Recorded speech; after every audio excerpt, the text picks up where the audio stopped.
When you came back to work following winter break and someone would have said to you, hey, come March, there will be this virus that will cover the world and shut everything down from travel to businesses. And oh yeah, your schools all be down. What would your response be? But that's exactly what happened. And it's affected all of us. Now, since March, stories have gone crazy. They've just run wild regarding our schools. Some teachers stepping up, some teachers checking out. Some like the teacher who went over to their student's house and taught them through glass windows or on their front yards. Those teachers, they went over the top. Now, these times right now are unprecedented. Nothing like this has ever happened. We had emergency plans in place for all kinds of things, but not this. Now, when you were deciding your career path, you went through a lot of different scenarios. Did you ever think, a global pandemic virus, it could come and shut everything down? Yeah, I'm pretty sure that none of us ever signed up for this. And yet, here we are. Now, there has been a lot of changes in everyone's lives. The classroom, as well as other meetings and events, have transitioned from in-person to virtual. This has been a tough road for education as a whole, but hit particularly hard is the special needs community. Communicating and dealing with these families is a totally different animal. Now, here's just some tools and guidelines to help us adjust and get through this. Treat everyone as though they are going through a crisis, because everyone is. Never lose sight of what you are dealing with, what you see and what you don't see. Now, my wife is a part-time registered nurse. She works 3 shifts every 2 weeks. Not bad, right? So in early March, she texted me from work and she said, Rick, I've been assigned 2 patients who are in isolation rooms. Oh, isolation rooms, COVID. It happened. So we have 3 people under our roof who are high risk. So what that means is mom isn't coming home. And not only did she not come home that night, she didn't come home for a month.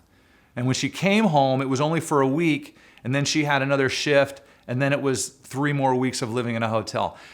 My entire industry shut down. I became unemployed. So the good news was I could be the mom, I could be the teacher, the OT, the PT, the speech therapist, adaptive PE coach, and on and on and on. I was it.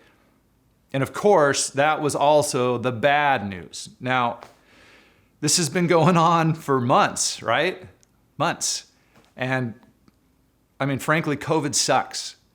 I don't know how else to put it. It just sucks, and it's a daily struggle for us and for families like mine.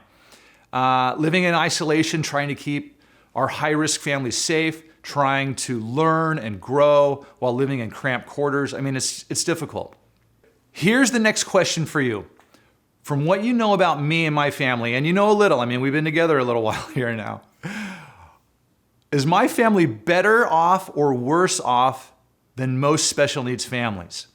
I think we are typical. I think we are a typical family or better off than most families with special needs.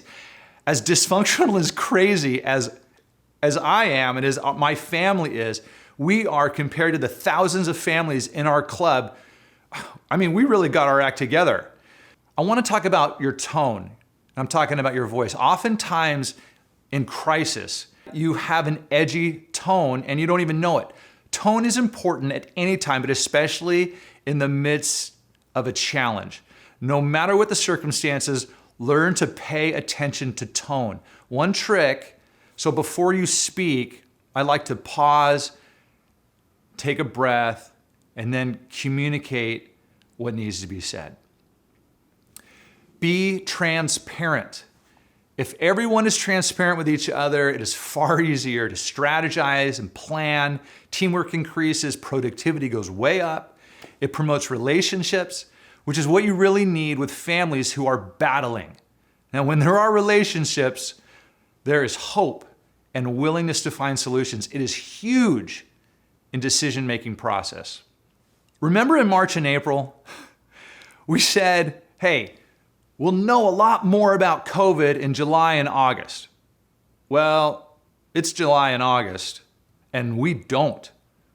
So don't ever stop gathering information. From community to your team, outside resources, nobody knows better than you, better than educators, that things are constantly changing and you never know what is going to come up next.